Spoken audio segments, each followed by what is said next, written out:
क्या आपने कभी सोचा है कि जिस दिन पूरी दुनिया पर अचानक एक खौफनाक अंधकार छा गया था, जिस दिन धरती बुरी तरह कांप उठी थी और जिस दिन एक बिल्कुल निर्दोष व्यक्ति को बेरहमी से क्रूस पर चढ़ा दिया गया था, उस दिन को हम आज गुड फ्राइडे क्यों कहते हैं? एक ऐसा शुक्रवार जो दर्द, चीख और बेइंतहा पीड़ा से भरा था। एक इंसान को उसी के करीबी ने धोखा दिया, आधी रात को गिरफ्तार किया गया और इतनी क्रूरता से पीटा गया कि उसे पहचानना भी मुश्किल हो गया। फिर उसे एक भारी लकड़ी के क्रूस पर कीलों से ठोककर सबके सामने मरने के लिए छोड़ दिया गया। अगर यह घटना आज आपके सामने होती तो आप इसे एक भयानक अपराध कहते, आप न्याय की मांग करते। लेकिन आज दुनिया भर में अरबों लोग सिर झुकाकर इस दिन को गुड फ्राइडे यानी अच्छा शुक्रवार कहकर पुकारते हैं। यह अपने आप में एक बहुत बड़ा रहस्य है।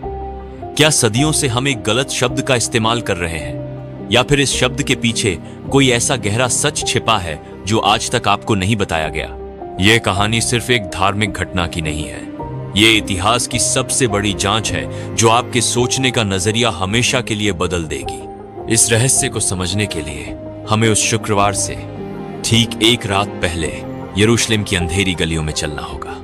गुरुवार की वह रात जिसे इतिहास गेसेमनी की रात के नाम से जानता है। यीशु और उनके शिष्य जैतून के एक बाग में पहुंचे। रात का अंधेरा बहुत गहरा था, ठंडी हवा चल रही थी और उस समय यीशु के चेहरे पर एक ऐसी पीड़ा नजर आ रही थी जो उनके शिष्यों ने पहले कभी नहीं देखी थी। उन्होंने अपने करीबियों से कहा कि उनका जी बहुत उदास है और उनके प्राण निकले जा रहे हैं। जरा सोचिए, वही यीशु जिसने तूफानों को एक शब्द से शांत कर दिया था, जिसके सामने हजारों की भीड़ घुटने टेकती थी, वह आज जमीन पर गिरकर प्रार्थना कर रहा था। उन पर इतना गहरा मानसिक और भावनात्मक दबाव था कि उनके शरीर की छोटी छोटी रक्त नलिकाएं फट गईं और पसीने के साथ खून की बड़ी बड़ी बूंदें जमीन पर गिरने लगी। चिकित्सा विज्ञान में डॉक्टर इसे हेमेटाइड्रोसिस कहते हैं, जो एक अत्यंत दुर्लभ स्थिति है। वह जानते थे कि अगले दिन क्या होने वाला है। वह जानते थे कि उन्हें उन लोगों के लिए तड़पना होगा जो उनसे नफरत करते हैं। दर्द सिर्फ शरीर का नहीं था, दर्द उस भयानक अलगाव का था जो पाप के कारण इंसान और परमेश्वर के बीच होता है। उन्होंने अपने पिता से प्रार्थना की कि यदि हो सके तो यह प्याला टल जाए, लेकिन अंततः उन्होंने खुद को पूरी तरह परमेश्वर की इच्छा के सामने झुका दिया। लो, तभी दूर से मशालों की रोशनी दिखाई दी और हथियारों की चमक के साथ भारी कदमों की आवाजें करीब आने लगी। यहूदा नाम का उनका अपना शिष्य, जो 3 साल तक उनके साथ रहा और उनके चमत्कार देखे थे, अब रोमी सैनिकों को लेकर वहां आ चुका था। उसने वह काम किया जो आज भी लोगों की रूह कंपा देता है। उसने आगे बढ़कर यीशु को चूमा। प्यार और सम्मान के सबसे बड़े प्रतीक को धोखे का सबसे क्रूर हथियार बना दिया गया। लेकिन यीशु ने कोई गुस्सा नहीं दिखाया। उन्होंने केवल शांति से पूछा कि क्या वह मनुष्य के पुत्र को चूम कर पकड़वाता है। पतरस नाम के एक शिष्य ने डर और गुस्से में तलवार निकालकर एक सैनिक का कान काट दिया, लेकिन यीशु ने उसे रोका और उस दुश्मन का कान वापस ठीक कर दिया। इस गिरफ्तारी की रात में भी उन्होंने शांति का रास्ता चुना और अपने दुश्मन के लिए चमत्कार किया। इसके बाद सारे शिष्य डरकर अंधेरे में भाग गए। यीशु बिल्कुल अकेले रह गए। यीशु को गिरफ्तार करके रात के अंधेरे में ही महायाजकों के सामने पेश किया गया। यहूदी कानून के हिसाब से रात के समय मुकदमा चलाना पूरी तरह अवैध था, लेकिन फिर भी वह मुकदमा चलाया गया। झूठे गवाह बुलाए गए और ऐसे झूठे आरोप गढ़े गए जिनका आपस में कोई तालमेल नहीं था। जब महायाजक ने उनसे पूछा कि क्या वह परमेश्वर के पुत्र हैं, तो यीशु ने सच बोला और उसी सच को उनके खिलाफ ईशनिंदा मानकर उन्हें मौत की सजा सुना दी गई। इस बीच दूर आंगन में खड़ा पतरस, जिसने यीशु का साथ देने की कसमें खाई थी, डर के मारे 3 बार यह कहने से मुकर गया कि वह यीशु को जानता है। तभी मुर्गे ने बांग दी और यीशु ने मुड़कर पतरस को देखा। उस नजर में कोई नफरत या गुस्सा नहीं था, बल्कि सिर्फ एक गहरी समझ और प्यार था। उसे एक नजर ने पतरस को अंदर तक तोड़ दिया और वह फूट फूट कर रोने लगा। ओह! सुबह होते ही यीशु को रोमी गवर्नर पोंटियस पिलातुस के सामने खड़ा कर दिया गया। पिलातुस एक चालाक राजनेता था और उसे इस मामले से कोई खास लेना देना नहीं था। उसने यीशु से पूछताछ की और भीड़ के सामने आकर साफ कहा कि उसे इस आदमी में कोई दोष नहीं मिला। उसने महसूस किया कि यीशु रोम के लिए कोई खतरा नहीं है। उसने यीशु को राजा हेरोदेस के पास भी भेजा, लेकिन वहां से भी बात नहीं बनी, क्योंकि यीशु ने हेरोदेस के किसी भी सवाल का जवाब नहीं दिया। भीड़ का शोर लगातार बढ़ता जा रहा था। वही भीड़ जो कुछ दिन पहले उनके सम्मान में नारे लगा रही थी, आज पूरी तरह उनके खून की प्यासी हो चुकी थी। पिलातुस ने फसह के पर्व की परंपरा का सहारा लेते हुए हत्यारे बरबा को छोड़ने का प्रस्ताव रखा, लेकिन भीड़ ने यीशु को क्रूस पर चढ़ाने की मांग की। भीड़ की आवाजें आसमान चीर रही थी। सच्चाई की आवाज उस शोर में दब गई। दबाव में आकर पिलातुस ने पानी मंगवाया और भीड़ के सामने अपने हाथ धोते हुए खुद को इस खून से अलग कर लिया।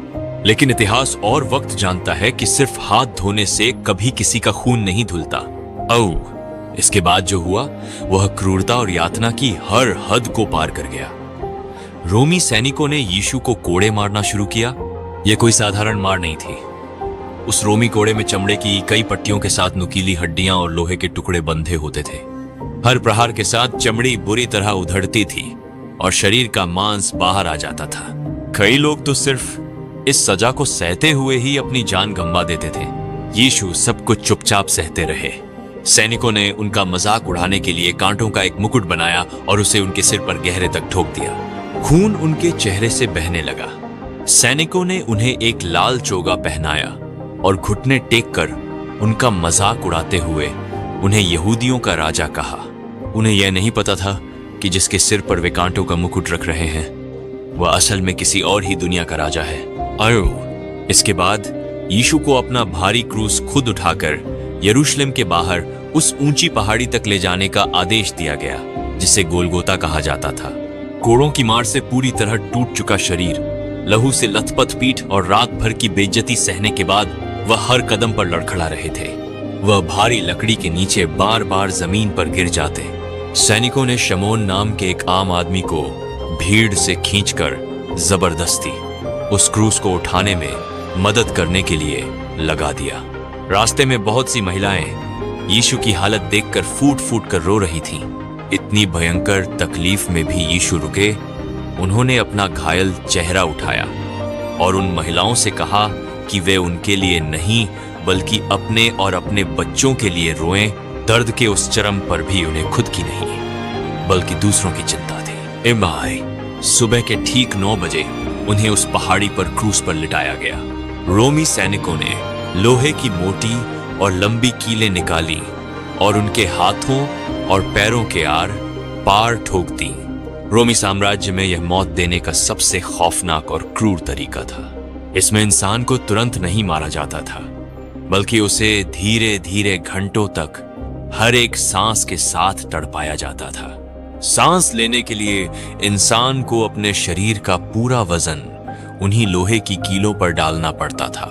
ऊपर उठने का मतलब था एक नया भयानक दर्द और नीचे लटकने का मतलब था दम घुटना।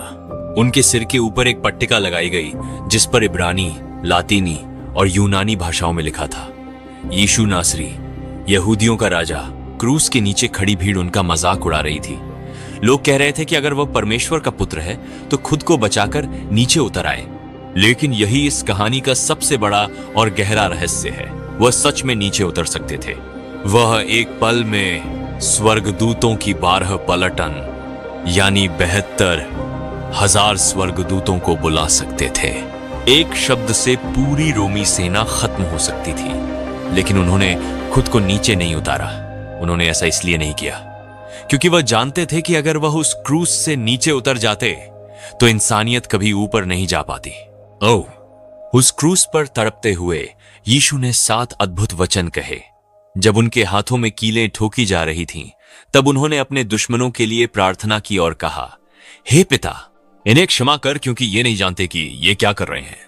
उनके बगल में लटके एक अपराधी ने जब उन पर विश्वास दिखाया तो यीशु ने उसे तुरंत आशा दी कि आज ही वह उनके साथ स्वर्ग में होगा। उन्होंने अपनी रोती हुई मां को देखा और अपने प्रिय शिष्य को उनकी देखभाल की जिम्मेदारी सौंप दी। इतने असहनीय दर्द में भी उनका प्यार कम नहीं हुआ था। और फिर दोपहर के 12 बजे कुछ ऐसा अकल्पनीय हुआ जिसने पूरी सृष्टि को हिलाकर रख दिया। दोपहर के 12 बजे से लेकर 3 बजे तक पूरी धरती पर अचानक एक गहरा और खौफनाक अंधकार छा गया। यह कोई साधारण सूर्य ग्रहण नहीं था, क्योंकि फसह का पर्व हमेशा पूर्णिमा के दिन मनाया जाता है और पूर्णिमा के दिन वैज्ञानिक रूप से सूर्य ग्रहण होना पूरी तरह असंभव है। यह अंधकार कुछ और ही था। यह ऐसा था जैसे पूरी प्रकृति अपने बनाने वाले को मरता हुआ देखकर रो रही हो। और इसी भयानक सन्नाटे और अंधेरे के बीच दोपहर 3 बजे के करीब यीशु ने एक ऐसी चीख पुकारी जिसने सदियों तक लोगों के दिलों को झकझोर कर रख दिया। उन्होंने तेज आवाज में कहा, एली एली लमा शबक्तनी, जिसका अर्थ था, हे मेरे परमेश्वर, हे मेरे परमेश्वर, तूने मुझे क्यों छोड़ दिया। यह सिर्फ शारीरिक दर्द की पुकार नहीं थी, यह ब्रह्मांड के इतिहास का सबसे रहस्यमय पल था। उस पल यीशु ने पूरी दुनिया के, आपके और मेरे, हर इंसान के सारे पापों को अपने ऊपर ले लिया था। परमेश्वर जो पूरी तरह पवित्र है, वह पाप के साथ नहीं रह सकता। और जब यीशु पाप का प्रतीक बन गए तो परमेश्वर को उनसे अपना मुंह फेरना पड़ा। यीशु ने उस पल परमेश्वर से उस अलगाव का, उस भयानक दूरी का दर्द सहा जो असल में इंसान की सजा थी। यह आत्मिक अलगाव का सबसे गहरा दर्द था। हाँ, अब आपको वह सच जानना होगा जो इस पूरी घटना को सिर्फ एक मौत से निकालकर इतिहास की सबसे महान योजना बना देता है। इसके लिए हमें इस घटना से 1500 साल पीछे मिस्र जाना होगा, जब परमेश्वर ने इस्राएलियों को मिस्र की गुलामी से आजाद करने के लिए एक खास निर्देश दिया था। उन्हें निसान महीने के 10वें दिन एक ऐसा मेमना चुनना था जिसमें कोई खोट या बीमारी ना हो। उसे 4 दिन तक अलग रखना था और फिर 14वें दिन गोधूली के समय यानी दोपहर लगभग 3 बजे उसे काटना था।